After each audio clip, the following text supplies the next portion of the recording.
No crack on the screen. Thank God. Thank God. But the back? Can you see this?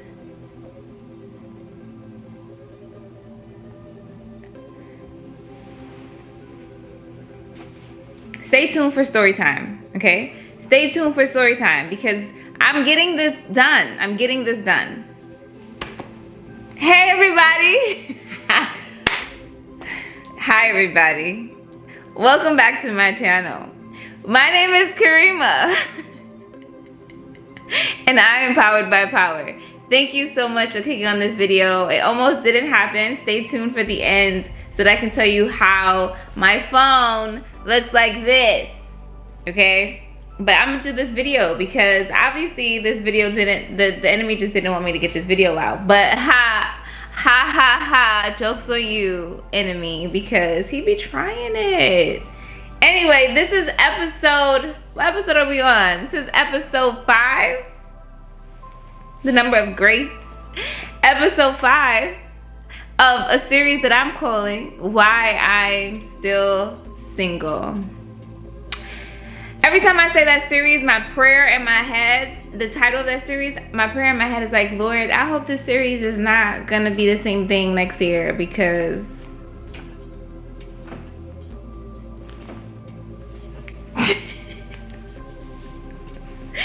oh, okay, but I'm single and I'm learning to embrace it. So what you've missed so far, the first 4 episodes, the first episode was about my family, my parents, and just their influence. Second episode was, I took it way back to elementary, middle school, talked about my first boyfriend ever, talked about the cruelty of middle schoolers and how I dated these 2 guys and one of them only went out with me for a bet. Middle schoolers, cruel. Third episode was the episode about my first love from high school, and the 4th episode was about college. I don't have no more shame. It's fine. Jesus forgave me. I was a party girl in college, and so I didn't tell all the stories because no. But I did admit that I was a party girl, and I did admit that there was some things that I was introduced to that kind of had me in a gray area with Christ, and so I talked about that in episode 4. And episode 5, this episode is about my teaching career. I like my shirt. It says unapologetically dope teacher. Period. So this episode is going to be about my transition from undergrad into college, into my first master's, and how that looks like and how that played a role with my love life and also my spiritual life. Tomorrow's episode is episode 6, which is going to be where I talk about adulting and some of the mistakes that I've made and how I learned what a soul tie was. I didn't know what it was until my adulthood. So I'm gonna talk about that tomorrow, so stay tuned for that. And then the final episode is just gonna be where God has me right now. So I do believe that I'm finally walking closer and closer to purpose intentionally. Obviously, as we get older, we get closer to purpose, but I feel like we have to really be intentional to get there in the timing of God. So because we can stop ourselves, our free will can stop ourselves. So I'm gonna talk about that in episode 7. I'm going to now jump into episode 5 and talk about my teaching career. And in order to start this video, I first want to just do a continuation of what I was saying in my last video, because 128, which is my college love, he kind of was part of my teaching career and my adulting life. So he's going to continue to be mentioned in these next few episodes because he was a major part of my life. Like, I know I mentioned that things were toxic when we started because we were in college and we built our foundation on something that was not solid. It was not built on Christ. So anytime you build something on anything other than Christ, it's bound to just blow with the wind. So that's what our relationship was doing. And so when I remember I was saying in my last episode that I was going back and forth from New York to Albany, and he had stayed in Albany for a while, and that was the case for the beginning of my teaching career. So I got a fellowship. I was a fellow I was an Empire Fellow, and I started teaching, and we started that summer. And I remember that summer, I just had this moment where it's just like, okay, I'm starting my career, I'm starting new, and I chopped all my hair off. So I didn't ask nobody, I didn't tell nobody, like I just chopped my hair off. And that was the beginning of my teaching career for me. I remember I was just like, yeah, I'm gonna do something different. I'm going to like just reinvent myself. Every time I try to go into a new space, I try to reinvent myself to be kind of sort of feel comfortable, kind of sort of, right? Because I was figuring things out. And so I was still in a relationship with 128, and I was back and forth every weekend because I was still going to church in Albany, and he still lived in Albany. So the beginning of my teaching career, I was in school, in a relationship, and going to a church in a whole nother city. So there was a lot going on, okay? A lot of traveling, a lot of Greyhounds. Actually, one time when I was going up to Albany, going up to Albany, I was on the bus with 823. It was crazy. That happened once, but this was around the time where we had already stopped talking, so we didn't really talk on the bus. It was so awkward because I think I was eating Chipotle, he asked me for some chips or something. It was just weird. But like I ran into him one time going up to Albany. And so yeah, that was just a random memory just now. I didn't even plan to talk about that. I just remembered saying that. Anyway, so in transition, going back and forth, finally I got 128 after he graduated. He graduated in the winter semester, and he stayed there for a while. And I think that New Year's was the first New Year's I spent away from home, but I took him to church with me, and we spent New Year's together. That was 2014. So I was already getting my feet wet in the classroom, and it was like a gradual release program that I was in. I was a fellow. So they didn't just throw me into the classroom. I was still learning how to teach and taking all these different like gateways, they call them. So I had to pass certain things before they gave me more leeway in the classroom. And so while I'm learning all of that, I'm in this relationship, and we were not living for God, and things just got like, they were getting weird. They were getting I don't know what word to use. It was not a godly relationship, but we made it work somehow, like whatever that looked like, you know? And so finally he moved back home, and where he lived in the Bronx was really close to the school that I worked at in the Bronx. And so it was convenient for a while for us to kick it after work, and I spent the night sometimes over there. And eventually it was just like I had moved into an apartment with my aunt. So in Staten Island, we found an apartment together, like, hey, let's room together. And I was paying rent there. We were splitting the rent, and I was like barely there most of the time because I was always spending my time with him. And so I realized just how much I was trying to juggle with school, with the relationship, with sometimes going to Albany to church, and then dealing with my home church. It was just so much going on, and I was not my best self in that time of my life. And I decided, after like doing that for pretty much a year, it was 2015 December, yeah, I'll say December, where we finally was just like, yeah, this is not gonna work. And well, I was just like, I don't think I can do this anymore. I really want to live my life differently. Like, the tug on my heart to kind of go back towards God got real. And when that happens, like, I gotta be extreme, like go big or go home. Because if I try to tiptoe in certain things and do certain things, it's not gonna get done, because I will always tend to revert or go backwards. If I want to do something, I have to do it full throttle. I have to do it all the way. So anything that was making me go away from God just had to get cut off. And that's still how I am to this day. I know if I need to make a decision, I have to cut everything off so that that decision can be made. Anything that would hinder me from making that decision completely, gotta go.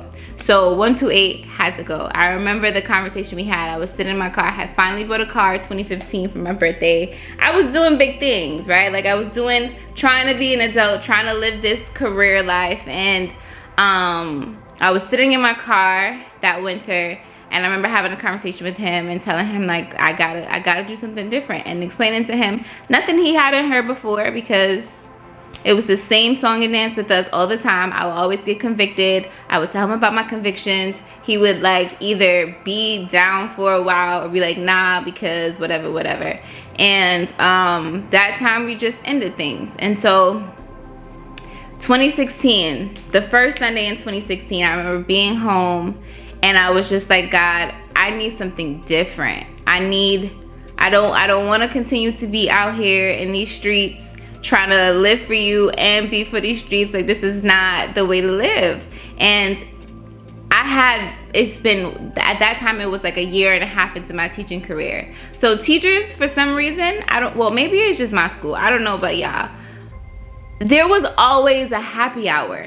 Like, after every PD, after every meeting, like, there was always some free happy hour, or we would be going and creating our own happy hour. And that was just the norm every weekend. It was just like, doing all of that was a lot. It was a lot. So the weekends that I would go to Albany, before going to Albany, I would go to a happy hour, or if there was a PD throughout the week, my school somehow, they had all this money to just like give us, like, rent out places, give us open bar, all types of food, and I was doing that all the time for the first 2 years of my teaching career. Well, year and a half really.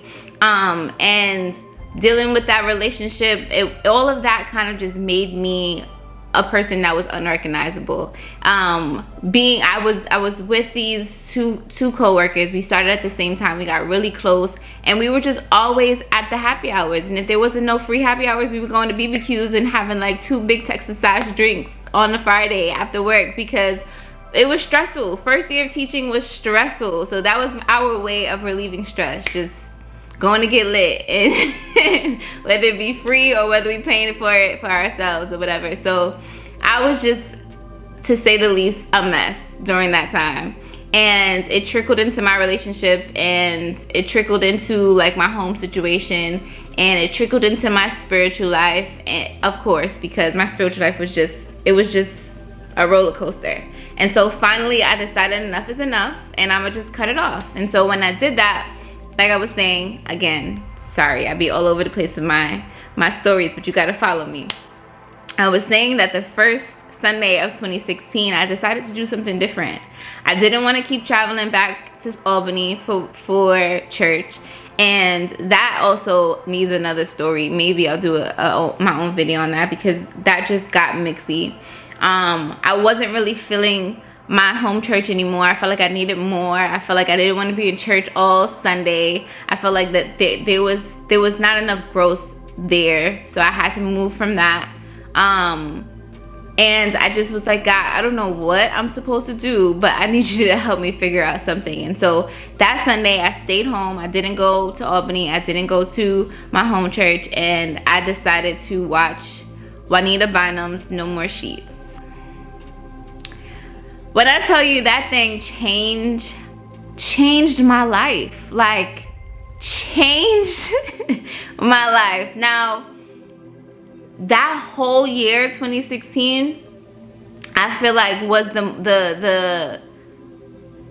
it catapulted me somewhere spiritually that I've never been before. Now, granted, I'm human, and so mistakes were made, but like spiritually, I feel like when I think about when I had my like encounter with God to say like, nah, I gotta do this for you, and like that was at the forefront of my mind, and I didn't push it back the way I did in undergrad and the way I did when I, like, the first year and a half. That was my moment with Jesus, especially because of what she was saying in No More Sheets. If you have not watched that video, I suggest you find it on YouTube and watch it. If you are struggling with lust, if you are struggling with like getting rid of these dudes in your life and being the woman God needs you to be, and like just breaking all these soul ties that exist, like that was a video that really helped me understand what happens when you out here messing with guys and sleeping with guys. And it was just like, nah, I don't want to do this no more. I don't want no more sheets.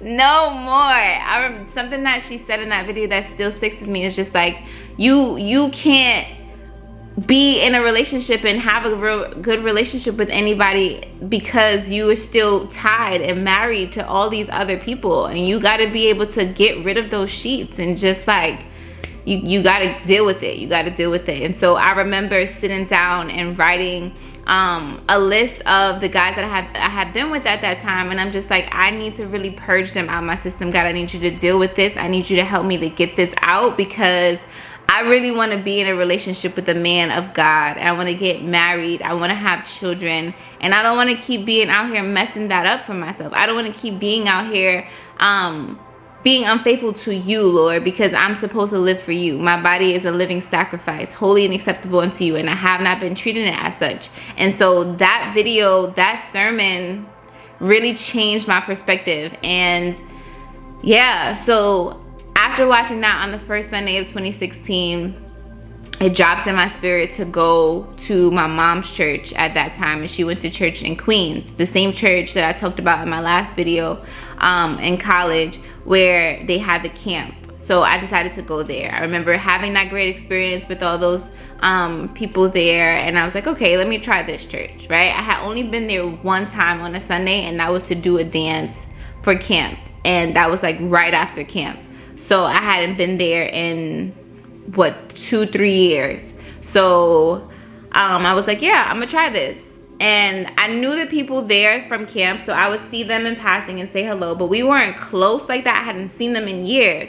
So I was real low key for the first like 2-3 months of going to that church. And now at work, I had to make sure that I also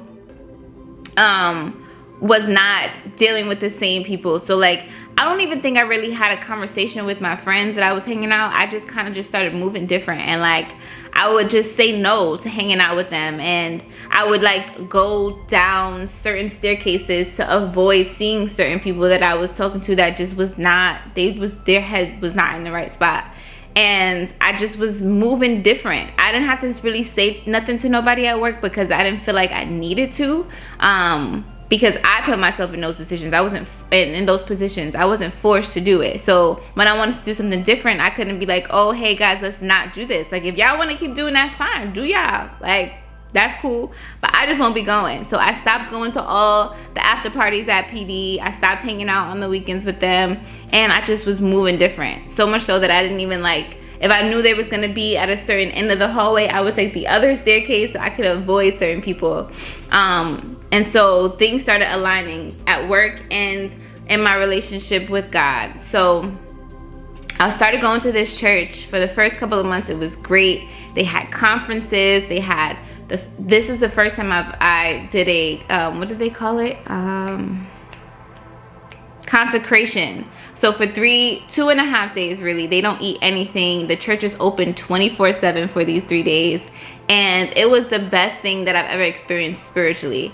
And I got so close to God. I spent the night in the church. I spent the night in the presence. I remember having dope conversations with the first lady and some women there. Like, I just was like, God, this is great. Like, we were in such a great place. I didn't have no man in my life. I was good. I was good.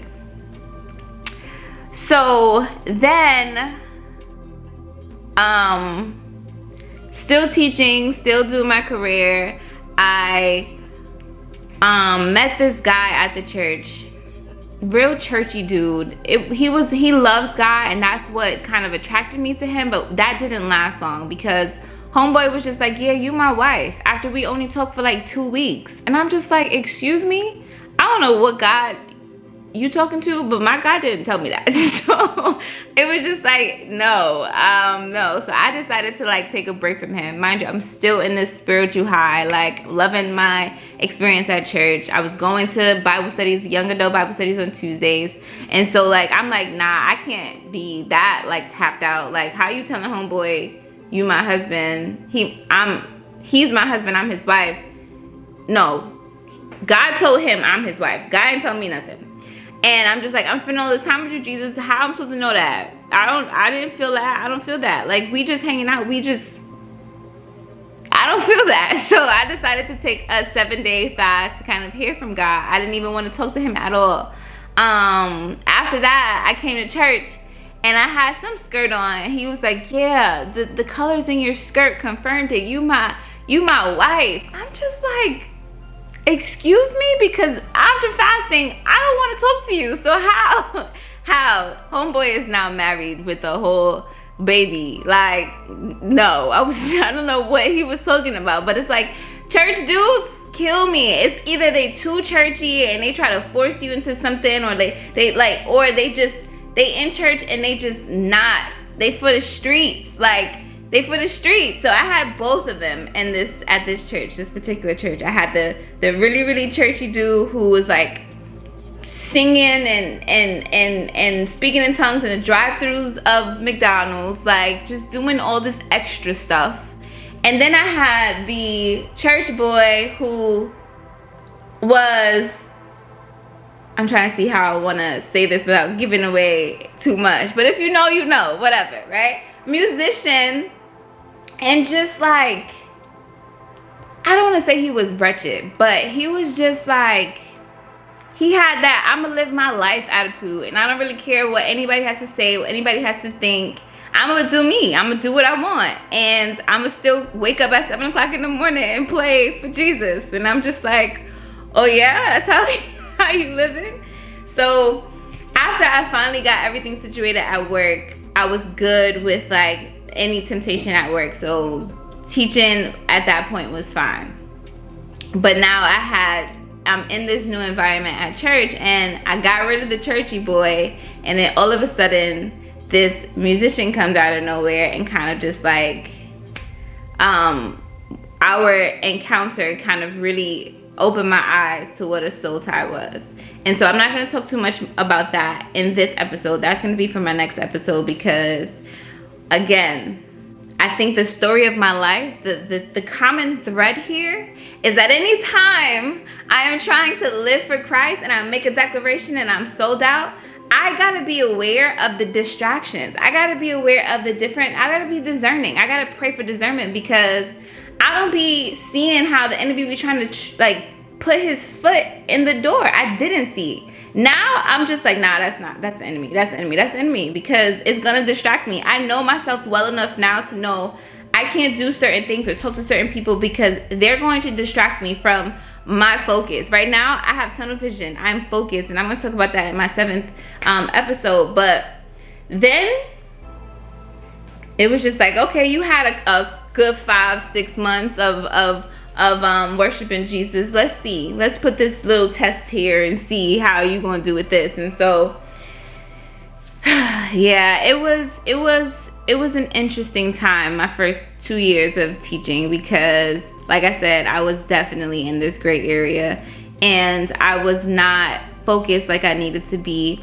And when I finally did decide to focus, I was not, I overestimated myself. That's also the common theme that I realized sitting with my thoughts and reflecting in therapy. Like, I overestimated myself a lot.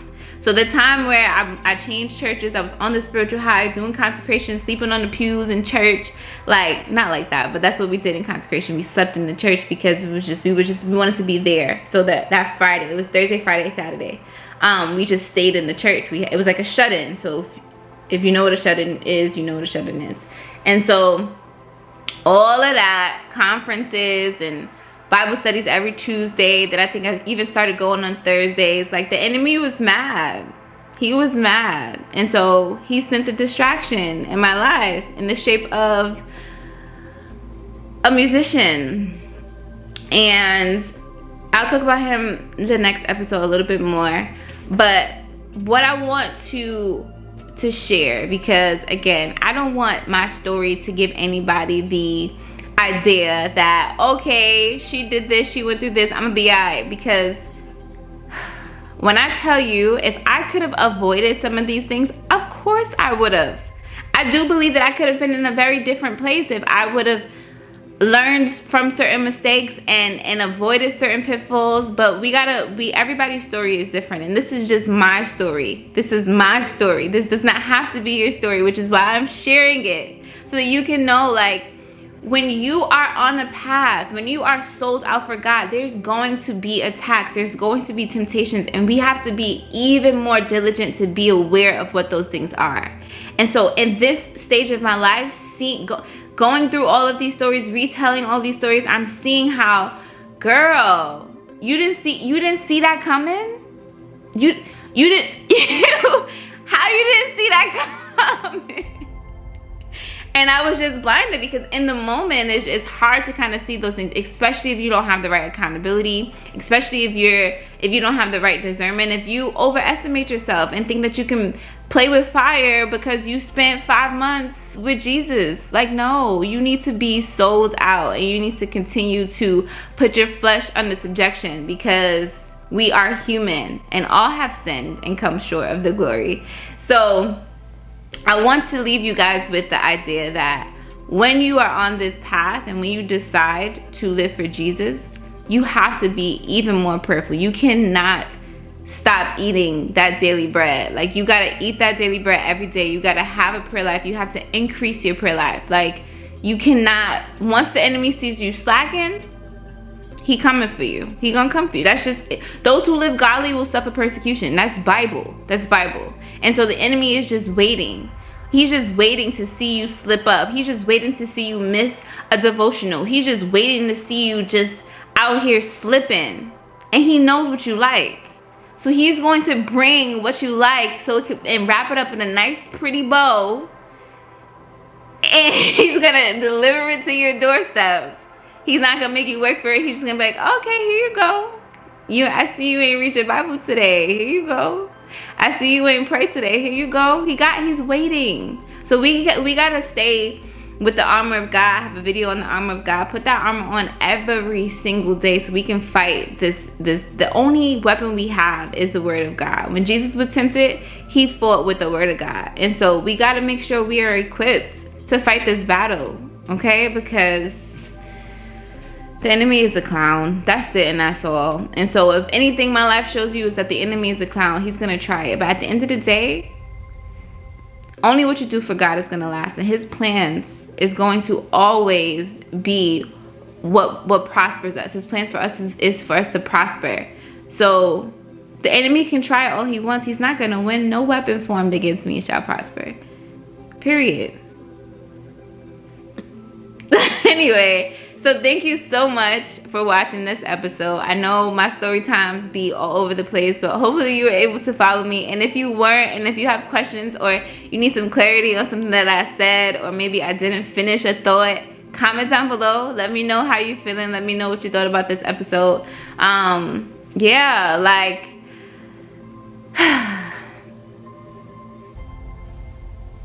I'm grateful for this transparency that I'm walking in with this series, and I hope you guys are really enjoying it, because this is helping me, and I'm hoping it helps you. But I'm grateful that it's helping me. Y'all don't even understand, okay?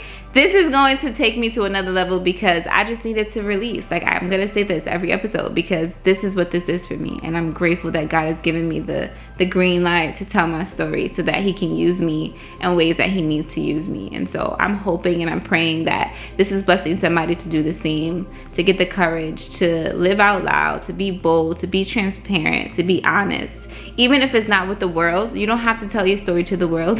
Maybe tell your homegirl, your homeboy, so that you can just feel free. So I hope you enjoyed this episode. I hope that you were blessed by something that I said towards the end, not my story, because you know I was a little ratchet. But thank you for watching. Please make sure you stay tuned. If you have not subscribed, go ahead and hit that button. Hit that button down below. Follow me on my journey as I walk closer and closer to purpose, and I live out loud and I live bold about who God needs me to be. And stay powered, everybody. Enjoy the rest of your evening, morning, day, whenever you guys are watching this.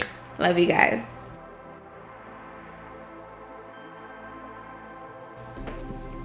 For story time, I didn't forget. So I'm on this conference call. First of all, I did my makeup, did my lashes, did my hair. This hairstyle was an accident, right? I'm like, I love it. I love it. I see the little, like, it's cute or whatever, right? Accident though. I really didn't mean to do this. It just was like, oh, and I was like, let me go grab some pins, and I held it up or whatever. Did my hair, did my makeup, right on time for Bible study. What time is it right now? It's 11 o'clock. Bible study was at 7:30 to 8:30. 8:30 I had a meeting with my girls for event planning. Then at 9 we were still in the meeting, so I transferred to my phone because I had to feed Cody and take him for a walk, because we usually go at night, like around 8:30ish or whatever. Take Cody for a walk, get my coat on, get his little sweater on, put his leash on. We go run to because we always run to the elevator because he be out. Like, he a grandpa. He's 10 years old, which means he's 70. So he be running, right? I didn't have my mask on because I didn't want to mess with my makeup. I had just finished my makeup. So I had my mask, like, holding it to my face, hoping nobody was on the elevator. The elevator comes, there's this man and his dog on the elevator. So when Cody sees dogs, he just be doing the most. Like, I don't know what he gotta exert his alpha male, I don't know, but he be doing the most. And my phone was still in my hand because I'm still on the conference call with my friends to plan this event. And somehow, like, I'm trying to put my mask on because there's somebody on it. I'm putting my mask on, trying to be gentle as possible so I don't mess up or crease my makeup or anything, and my phone falls out of my hand, out the elevator, and then into the slit of the elevator. It falls all the way down. I'm watching it. I scream. It was like in my head, playing it back, like it was so dramatic. Like, I scream in front of this stranger. He's like, oh no. Just horrible. Like, I didn't know what to do. So I'm just like, and I can still hear my friends because I have my AirPods on. So I can still hear my friends in my ear as my phone is falling 7 flights. It was crazy. I get to the first floor. He was like, call Eddie. I'm like, I can't call Eddie, sir, because my phone just fell through the thing. And so we get to the first floor. I'm thinking he's gonna, like, ask the concierge. He just go walks his dog. He ain't thinking about me. So I tell the concierge, can you call Eddie? The concierge is on some, oh, Eddie's not here. He left at 5. I'm like, Eddie lives in the building. Like, you can call him. And then he looks it up or whatever. He calls him. Eddie comes in like 30 minutes. So I walk Cody, come back, go upstairs, take my coat off, go back downstairs. Eddie's still not there. Finally, I call my sister and my mom, tell them what happened, and Eddie comes. And so he had to open up the thing. He climbs down. It happened so fast. I wanted to get some footage of it, but I couldn't because he just opened it, climbed down, picked up my phone. And so when he gave me the phone, I'm like, oh, it didn't crack. Like, I was like, thank God. I almost went up into worship. Because it's like there's no crack on the front of my screen. But then I turned the phone over and all of this cracked. So I'm scared to take off this case because I don't want, like, the phone to fall apart. But I kind of do want to change this case because this is ugly. And I have another case that's, like, solid. So I might try to change it. But yeah, this video was getting done tonight because I did not beat this face for nothing. So if you watched this far, you a real one. I'm hoping that my phone doesn't cost too much to replace. It's about time I get a new phone anyway. I'm just glad I was able to get it and that it still works for the meantime. But yeah, God is good because I got my phone. It was all dusty or whatever. Like, yeah, the things that I have to go through to get this content out to you guys. I really hope you are enjoying it. If you ain't subscribed yet, you need to subscribe. Cause most people would have been like, I'm going to bed. Nope, not me. I did not get all dolled up for nothing. Okay, this video is happening tonight. So thank you for watching it. Later, guys.